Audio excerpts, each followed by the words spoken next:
Stable money app के अंदर सबसे ज्यादा एफडी पर इंटरेस्ट देने वाला बैंक है यूनिटी स्मॉल फाइनेंस बैंक, जो कि आपको एफडी पर 9.5% का इंटरेस्ट देने का दावा कर रहा है। लेकिन इसके अलावा और भी स्मॉल फाइनेंस बैंक्स ऐसे हैं जो 9%, 9.1% तक के, 9.1% तक के इंटरेस्ट आपको एफडी पर दे रहे हैं स्टेबल मनी ऐप के थ्रू। लेकिन अब यहाँ पर मार्केट में सबसे बड़ी खबर ये आ रही है कि आरबीआई को स्मॉल फाइनेंस बैंक के कॉन्सेप्ट के ऊपर डाउट हो गया है और आरबीआई को प्रॉब्लम लग रही है स्मॉल फाइनेंस बैंकिंग के बिजनेस के ऊपर, इस बिजनेस मॉडल के ऊपर, वो सारी बातें बताऊंगा। और स्मॉल फाइनेंस बैंक्स को अगर खतरा है तो क्या इससे स्टेबल मनी ऐप को भी कुछ खतरा हो सकता है?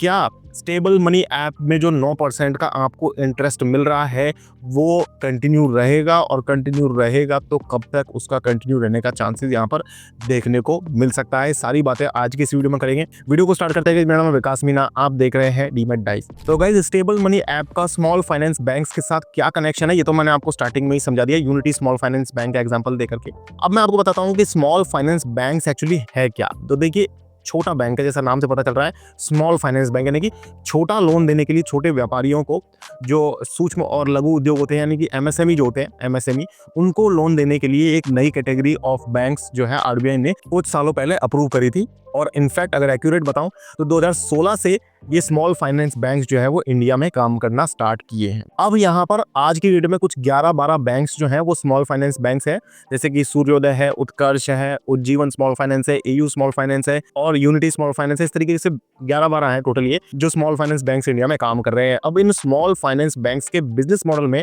सबसे बड़ी प्रॉब्लम ये है कि यहाँ पर इनके ऊपर एक लिमिटेशन होती है, यानी कि ये जो लोन देते हैं वो उनमें से 50% लोन जो है वो 25 लाख रुपए से नीचे के होने चाहिए। इसके अलावा भी इनके बिजनेस मॉडल में कुछ रिस्क है, और आरबीआई को इनके बिजनेस मॉडल में क्या परेशानी लग रही है वो मैं आपको एक इकोनॉमिक टाइम्स की न्यूज को पढ़ करके बताता हूं। मैं कुछ अपनी तरफ से यहाँ पर नहीं बोल रहा हूं, सारी इन्फॉर्मेशन जो है वो इकोनॉमिक टाइम्स में एक आर्टिकल छपा है, वहां से सोशल मीडिया पर भी इसके बारे में काफी बात हो रही है कि स्मॉल फाइनेंस बैंक्स का जो मॉडल है वो रिस्क में यहाँ पर नजर आ रहा है। तो गाइस, बात कर लेते हैं सबसे पहले जो न्यूज आई है इकोनॉमिक टाइम्स में उसके बारे में। तो यहाँ पर आप देख सकते हैं, RBI expresses concerns over small finance banks merger suggested, यानी कि आरबीआई ने इन स्मॉल फाइनेंस बैंक्स को नसीहत दी है कि आप मर्ज हो जाइए, आपस में एक 2-3 बैंक्स मिलकर के एक बड़ा बैंक बना लीजिए। मर्जर की यहाँ पर एडवाइस दी है। अभी क्यों दिया है इसको समझते हैं। देखिए, यहाँ पर लिखा हुआ है आरबीआई को की जो एक सुपरवाइजरी टीम थी उनको यहाँ पर एक हाई कंसंट्रेशन रिस्क और राइजिंग एसेट क्वालिटी स्ट्रेस लग रहा है। एसेट क्वालिटी स्ट्रेस का मतलब है यहाँ पर एमपीएस जो है वो ज़्यादा हो रहे हैं, और साथ साथ इनका जो ये कंसंट्रेशन रिस्क भी यहाँ पर इनको लग रहा है।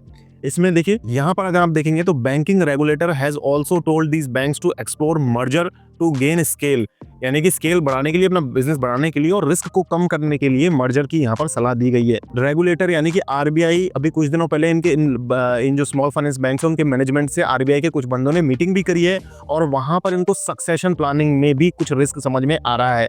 सक्सेशन प्लानिंग का मतलब मैं आपको बता दूं, एक्चुअली ये जो स्मॉल फाइनेंस बैंक्स है ये फैमिली ओन्ड बिजनेसेस हैं।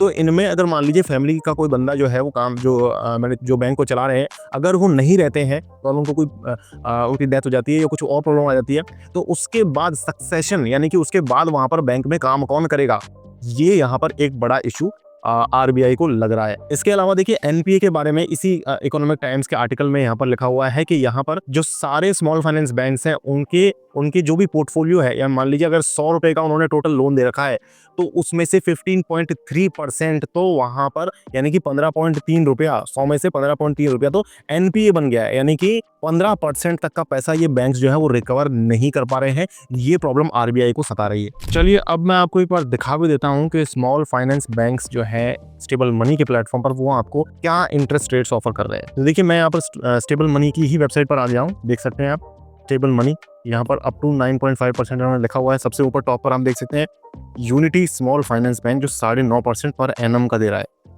यहाँ पर ये जो इनके लोन्स होते हैं, इनकी जो एफडीज होती है, सॉरी, ये DICGC अप्रूव्ड होती है, यानी कि सेफ है। यानी कि यहाँ पर 5 लाख रुपए तक का अगर पैसा डूब भी जाता है, बैंक डूब जाता है, तो आपको यहाँ पर पैसा जो है वो DIGC यानी कि गवर्नमेंट की एजेंसी गारंटी देती है आपको, तो सेफ है इस तरीके से। ऐप सेफ है, ऐप में कोई इशू नहीं है, यहाँ पर बिल्कुल आरबीआई रजिस्टर्ड है, सारी चीज़ें इनके पास है। लेकिन प्रॉब्लम है यहाँ पर स्मॉल फाइनेंस बैंक्स के फ्यूचर के ऊपर। तो देख सकते हैं इसके बाद शिवालिक बैंक जो है, शिवालिक स्मॉल फाइनेंस बैंक, वो आपको 9.3% 9.3% का रेट दे रहा है। North east small finance bank जो आपको 9% का दे रहा है, 9.1% का सूर्योदय दे रहा है। उत्कर्ष स्मॉल फाइनेंस बैंक 9.1% का, Ujjivan small finance 8.75%, Shriram finance 9.0%। Bajaj finance पर जैसे ही आप आ जाते हैं तो देखिए इंटरेस्ट रेट जो है वो घटना स्टार्ट हो गई है, 8.65। इंडसइंड बैंक भी आपको अच्छा खासा 8.5% का दे रहा है। साउथ इंडियन बैंक ये 8% का दे रहा है। तो इस तरीके से ये एफडीज हैं जो आपको स्टेबल मनी के प्लेटफॉर्म पर मिल रही है और काफ़ी ज़्यादा लोग देख सकते हैं यहाँ पर रेटिंग भी प्ले स्टोर पर अच्छी है। 15 लाख लोगों ने इसमें ट्रस्ट भी दिखाया है और गारंटी 5 लाख की एफडी की आपको मिल रही है। तो अच्छा है, चीज़ तो अच्छा है देखिए, लेकिन प्रॉब्लम है यहाँ पर स्मॉल फाइनेंस बैंक्स के फ्यूचर के ऊपर। इसके अलावा भी ये जो स्मॉल फाइनेंस बैंक्स है, ये बहुत सारी आरबीआई की कंप्लायंसेस को, यानी कि बिजनेस में बहुत सारी फॉर्मेलिटीज होती है, बहुत सारी इंफॉर्मेशन देनी होती है, बहुत सारी रिपोर्ट्स जो है वो आरबीआई को भेजनी होती है। तो उन सारी कंप्लायंसेस को भी ये स्मॉल फाइनेंस बैंक जो है वो अच्छे से फुलफिल नहीं कर पा रहे हैं। इसलिए आरबीआई की एक टीम ने यहाँ पर इन बैंक्स के मैनेजमेंट से मीटिंग करी और वहाँ पर इनको ये सजेशंस दिए गए हैं। तो इस न्यूज़ के आने के बाद में स्मॉल फाइनेंस बैंक्स के जो स्टॉक्स हैं उनमें भी काफ़ी यहाँ पर डाउनफॉल देखने को मिला है। अब यहाँ पर इस स्मॉल फाइनेंस बैंक्स के रिस्क से स्टेबल मनी को कैसे रिस्क हो सकता है, ये बात करते हैं। तो गाइस देखिए एक्चुअली हो क्या रहा है, यहाँ पर मार्केट में कंपटीशन चल रहा है जो पुराने ट्रेडिशनल बैंक्स हैं उनके और स्मॉल फाइनेंस बैंक्स के बीच में।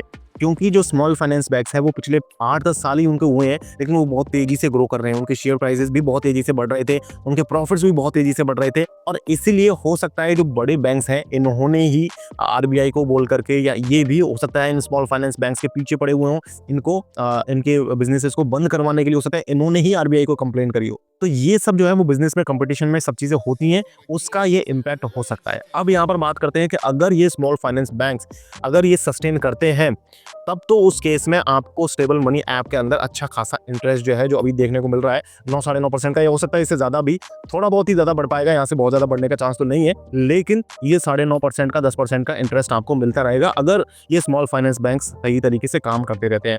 लेकिन अगर स्मॉल फाइनेंस बैंक्स को यहाँ पर प्रॉब्लम हुई, अगर इनके मर्जर हुए, अगर इनके बिजनेसेस को बंद करना पड़ा या कुछ और इश्यूज इनके बिजनेस में आए, तो उस केस में आपको जो एफडी पर 9.5% का इंटरेस्ट अभी मिल रहा है, उसके कंटिन्यू रहने के चांसेस यहाँ पर कम लग रहे हैं। अगर बड़े बैंक से एक्वायर कर लेते हैं स्मॉल फाइनेंस बैंक्स को, या स्मॉल फाइनेंस बैंक्स आपस में मर्ज जाते हैं, तो उस केस में देखना ही होगा कि इनके बिजनेसेस पर, इनके प्रॉफिट्स पर कितना इम्पैक्ट पड़ता है, क्या एडवर्स इम्पैक्ट पड़ता है या कुछ पॉजिटिव इम्पैक्ट पड़ता है। अगर पॉजिटिव इम्पैक्ट पड़ता है तो उस केस में आपका यहाँ पर जो इंटरेस्ट है वो इतना ही बरकरार रह सकता है, लेकिन अगर इनके बिजनेसेस पर कुछ नेगेटिव इम्पैक्ट हुआ तो यहाँ पर डेफिनेटली आपको जो है वो इतना इंटरेस्ट देखने को नहीं मिलेगा। क्योंकि ये चीज़ जो है वो आप खुद अभी देख रहे हैं, जो बड़े बड़े बैंक्स हैं वो आपको 5%, 6% से ज़्यादा का इंटरेस्ट नहीं देते हैं, लेकिन 9% का यहाँ पर इंटरेस्ट देने की वजह से ये बड़े बड़े बैंक्स जो है ये खुद यहाँ पर टेंशन में आ गए थे कि अगर इतना ज़्यादा इंटरेस्ट ये स्मॉल फाइनेंस बैंक्स देते रहेंगे लगातार, तो सारे ही लोग जो है वो एफडी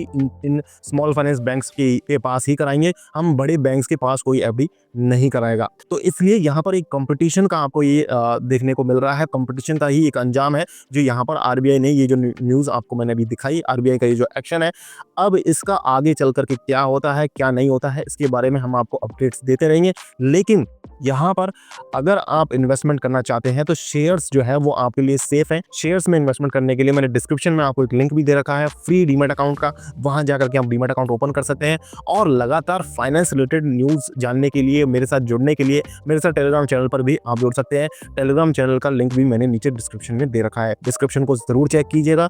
डीमैट अकाउंट ओपन करें, शेयर्स में इन्वेस्टमेंट करना स्टार्ट करें और हमारे चैनल पर इसी तरीके के apps related, demat accounts related, investment apps related लगातार रिव्यूज, उनके ब्रोकरेज चार्जेस, सारी बातें हम आपको लगातार बताते रहते हैं। तो चैनल को सब्सक्राइब करें और बेल नोटिफिकेशन को दबाएं ताकि सभी वीडियोस के नोटिफिकेशन आपको सबसे पहले देखने को मिले। आज की वीडियो में इतना ही गाइस, मिलते हैं फिर से नई वीडियो में, तब तक के लिए मुझे दीजिए इजाजत। जय हिंद, जय भारत।